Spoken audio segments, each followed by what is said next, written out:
NMM Ministry na ahan mada yengbiriba madi tabiriba khuding mapu ishwar gi mingda taramna okchari ekoi gi lamdamda ekoi thajaba isine naw mayamam lai adubu thajaba singi marakta ekoi si nongmonong wi sithaba adum thajabadi thajaraga ekoi gi ishwar gi anointing yaungdaba ishwar gi thawjal leitaba ishwar gi thawjal adu ekoi da inbangam daba asigumba kayama ekoi gi irakta si yawi isine naw sing masina ekoi na ishwar gi thawgul tawrupa matamda अखोई मियोबगी असोन क्या क्या उथोलप नोंग नोंग हेंगलपगी मपाना ईश्वर की मटिंग मंगाल दो मखोइदगी लामना लई अदुना अखोइने ईश्वर की थबक सिंग असे अखोइने थमोइ सेंगना तौजगे हारबदी अखोइने ईश्वर की थबक सिंग असे मयक सेंगना उटके हारबदी अहानबदा करी तौब दरकार ओय हाइबा मतमदा थमोइ सेंगना लेपचबसी यामना दरकार ओय ngasi मिरो नसिदा अखोइने येंगबा मतमदा अखोइ क्रिस्टियन ओइख्रबा अखोइ जीसु ख्रिस्ट थाजग्रबा महाके मसानुपा मसानुपी कयामामा ngasi चामदा 99% दी अखोई मीगी सकमा येंगा मीगी अमदी मफम मतम येंगा अमदी इरांग लनमित तुमित येंगा अखोई ईश्वर की वपोक संतु ईश्वर की थवल तवी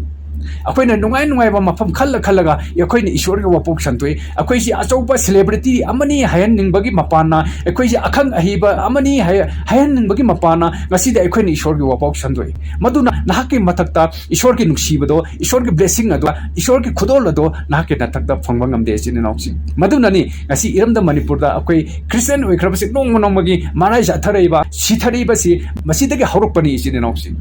अदु ओइरबदी अखोइना ngasi हिलिंगे पुंसी असिदा अखोइना करी तौब ताई अखोइना करी स्टेप लौब ताई हाइबसे अखोइ खंगबा यामना दरकार ओइ अइना बाइबल ट्रेनिंग चलुरगा अइना पास्टर ट्रेनिंग चलुरगा अइना अतै अतैबा थियोलॉजिकल मयामन नैनरुगा अइना ngang हैरगा वही वता फजरगा ngang थोकबा हैलगा मीगी पुंगिंग सुमतबा हैलगा ईश्वर की खुदोल अदु याउद्रबदी ईश्वर के एनॉइंटिंग अदु लैत्रबदी अइ करी कानगनी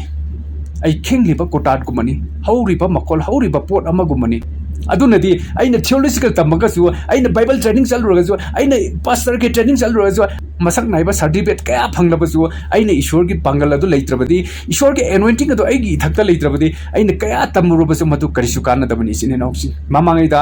येशू ख्रिस्ट की सेवक सिंग अदु ईश्वरना थाबीबा मतमदा ईश्वरना एनॉइंट तौबिरबा मतुंगदा मखोइना मपम मपम खुदिंग मत चलगे ईश्वर की वपोक संतोई ईश्वर की अंग अंग थबक हेलिंग तौदना अमदी ईश्वर की मतिंग मंगाल दो मखोइना तैबंग मियोइबगी मतक्ता ईश्वरना खुदोल ओइना मखोइगी मतक्ता पिबीबगी मपाना मखोइनासु खुदोल सिंग अदु मी सिंगी मतक्ता मी सिंगी मिमांगदा लोइना उथोइ सिने Nausi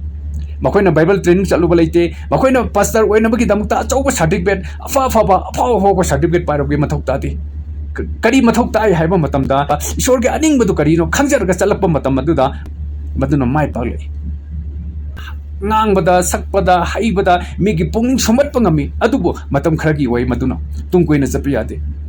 masi karigino haiba matamda akhoi thamoida akhoi nungda ishwar gi aningmadu akhoina chattabagi maramna taibang pamda leiriba mi singi aningba pamagi amade taibang pamagi oina chalapui mapana akhoi thamoida akhoi puningda akhoi ithakta ishwar gi pangal do akhoina phangmangam de chinauxin taibang palista akhoina kari pami akhoina kari tauba pami akhoina kari utpa pami akhoina kari ohenba pami haiba matamda akhoi miracle healing prophecy vision असिगुम्बा कयासे अखोइ हाना हेक्ता अखोइ तौब पामेबा आई थमोइद ईश्वर लैबा लैतबा अदु खंगदना आइना पांगल अदु बीगी मथक्ता उथोकपा IG ईश्वरना सिजनरबनी IG ईश्वरना अंगप फंगना पांगबिरबनी हाइदुना मीसिंग मथक्ता अदुम Pongal सिंग अदु आइना उथोकपा पामेबा आई अदुबु आई थमोइददी ईश्वर अदु लैते आई थमोइ अदुनदी ईश्वर के अचुम लंबिदुदा ngang थौना लेना चटपा गमदे कनागुम्बा मी मन हारपा मतमदा हुजिक्ति मतम फत्री हुजिक्ति आई वपोक संदोक याद्री हुजिक्ति ईश्वर की वही सिंगसी हाइदोक याद्री मतम फत्री हाइदुना मियोय बगी मखा पोलगा हिंगगा लेरगा आइना ईश्वर की पांगल दो ईश्वर की थबक दो मतौ करम उथोक ngमगदरिबनो इसिने नाउसिंग नहान ईश्वर की थबक दो मयक सेंग उत्प ngमगे एलिसा गुमना एलाइजा गुमना अमदि जेसु ख्रिस्ट की सेवक तरा निथोय अदु गुमना अंगप थबक तौबा अंगप पांगल दो उथोक ngमगे हारबदी नहान मफम मतम थीदना थौना लेना ईश्वर की दम स्टैंड ओइना लेपसी यामना दरकार ओइ अहानबा कोरिन्थिया चैप्टर 14 की वर्स 1 द करी फंगदोपि नुंसीबा तालु अदुम ओइनमकपु थवाइगी ओइबा खुदन थोइदोकपदी ईश्वर की वा तांथोकनानबा नखोइना थवाइ यावना पामजौ हाय अखोइदि ngasi ईश्वर की वा तांथोकपदु पामद्रे अखोइदि हेलिंग तौबा पामी मिरेकल तौबा पामी ईश्वर की पागल सिंग अदु अखोइ मी सिंग ममित थोकनानबा उटपा पामी माहक्ति ईश्वर की मनाइनी ईश्वर की मसानी माहक्ति ईश्वर ने सीजन बिरे माहक्ति पागल माहके मपमद पागल लेरे पागल अदु फंगनानबा थिनेबा वपावसी थापने थंगरे ईश्वर की वपावसी थापने थंगरगा अखोइने हीलिंग मिरेकल प्रोफेसी सिदा विजन सिदा अखोइ फोकस थमगा सत्प पुरसी ओरबदी मधु ईश्वर की अनिंग मनते ईश्वर की खुदोल हाइबसिदी अइना तौरिबा थबक अदुगी मतुंगिना ईश्वरना नोंमा नोंगे स्टेप बाय स्टेप एकोगी तक्ता हापिर कदौरिबनी इचिन इनाउचिन एखोई ईश्वर की खुदोल अदु कोन थमसी अदुबो होय खुदोल असि दरकार होय ओइरगसु अदुबो अहानबदा एखोई करी तौबा दरकार होय अहानबदा ईश्वर की वापाउ सर्ग की वापाउ अदो मीसिंग असिदा खंगनबा ताहनबा लौसलहनबसि यामना दरकार होय एखोइना वापाउ संदोक्त्रबदी मखोइना मतौ करमना जीसु ख्रिस्ट असि असेंबा असुंबा अहिंबा ईश्वरनि हाइबसि एखोइना साखी होइना उटपा ngमगदौरिबनो इचिन इनाउसिंग असेंबा ईश्वर असि एखोइना उटपा हाइदोकपा कीरबदी हाइदोकपा ngमद्रबदी एखोइ ईश्वर की मचानि हाइबदा एखोइ मतिक चाबा नते तौसन्नबनी एखोइ चिंथीबनी एखोइ अहानबदा ईश्वर अदु फंगनबा थियोना ईश्वर की शास्त्र अदु फुंगदोकपिबदु करिगिनो मदुगी मरम यामना चाउना ले इचिन इनाउसिंग ईश्वर की वापाउ ईश्वर की वही ईश्वर की प्रीचिंग असि असुगी मतिक तंगाइ फदे अखोइना मफम लेते अकीबा मफमनि मसि मीना अखोइदा अखोइगी वा ताबिरो हेना अखोइना ईश्वर की वापाउ संदोइदबा मफम लेते अखोइना चलगा ईश्वर की वापाउ अखोइना तागेरा तारोइरा चैगेरा फुगेरा अखोइना मफम दुदु चलगा ईश्वर की वापाउ सि संदोकपसि असुकी मतिक तंगाइ फदे उनदि अखोइना ईश्वर की दमक चैना खांबा अखोइना ईश्वर की दमक अखोइना इकाइबा नंबा ईश्वर की दमक अखोइना अवाबा खांबदा अखोइ करी दमक कीगदौरिबनो ngasi aina thawna laina ngasi aina karigumba amata aina akiba poktana ईश्वर की वापाउ संदोइबा मफम दा चलगा ईश्वर की थबक तौरिबसि करिगिनो मसी आइगी तोंगजनबगी नते ईश्वर के हराउबा मोमो नोंगनबगिदमक्ता आइना ईश्वरना आइबु मचानी हाइना खदोखरबा मतुंग असिददि आइना अकीबा लेते आइना चटपा मफम खुदिमक्ता आइना ईश्वर की गोस्पेल असि मरांग काइना आइना हाइथबिगनी अदुना इसिननाउक्सिंग एकोइ थौना लेसि एकोइ मुछिबा अदुम्बा थौमै अबगुमना एकोइना हिंबा ओइरबदि ईश्वर की मियंगदा एकोइसि अपेनबा नते हाइबसि आइना ngasiगी मेसेज असिदसु आइना मयक सेंगना अमुका हन्ना मयामगे मफमदा आइना थौगचनिंगदुनि एकोइ डिनोमिनेशन खाइदोकमसि एकोइ डिनोमिनेशन हाइबसि एकोइना सिस्टेमेटिक नाइना चलाइनबगिदमक्ता याननबगिदमक्ता थबक पंगथोकपदा एकोइ नुवाइननबगिदमक्ता एकोइ डिनोमिनेशन खाइदोकनबनि अदुबु डिनोमिनेशन असिना एकोइ चंगनबा यादबा कौनबा यादबा अमदि ईश्वर की मरी हेन अपन बोरबदी मधु नथिंग दरकार होइदे डिनोमिनेशन करीबदा दरकार होइदे ngasi aina wapaw sandokpada denomination amata naide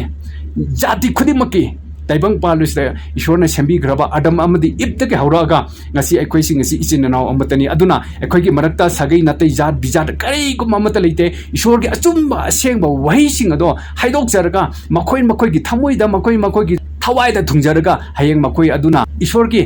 लोमा नाइदब लाइबाक अदुदा मखोइना चंगजब याननबगिदमुता अखोइना परमिट पीबसि यामना दरकार होय ngasi akoina denomination khaidokतना ngasi akoina jati khuding khaidokतना adumaina ईश्वर की वापाउ संदोपोरबदि amadi akoina mafam aduda changba yaiga yadega adirgi masi akoida solakani masi akoida awawa taragani akoina si haroba matamda makoina akoida halakani furakani chirakani haina kirga adumaina ईश्वर की वापाउ संदोकpa thangbai aduda thau yaudana muchi chaaga akoina chatporabadi lambel adu amamba lambel adu akoina mayek sengna uba ngamdaba adugumna ईश्वर की निथौ लेबाग asi jo akoina uhunba ngamdabani haibase aina amukasu aina mayamge mafanda thamjaning baduni jinenauching akoi thauna laisi pangal laisi ईश्वर की थबक तौरप मतमदा एकoi aki akang awa ana karibta thidana ekoi thawai yauni ईश्वर की दमक खुंग चंगचिन बिनसी ngasi NMM ministry asina iramda manipur की दमक चोंथले बसि करी गनो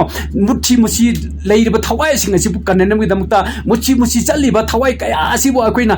थाव हाइबिरगा मखोइ चुम लंबिदा पुरप याननम की दमकता ngasi aina thawra leina pangal leina ईश्वर की थौगल की दमकता aina ngasi चोंथोक चरकपनि aduna mayamnasu NMM ministry asibo jati bijati kaimda khaidana ईश्वर के नुंसीबदुगी मियंग मखादा यंगबिरगा मिनिस्ट्री asibo हेना सपोर्ट तौबिरगा मिनिस्ट्री सिना तौरब थबक कोदिमक्ता मतेंग पांबिदुना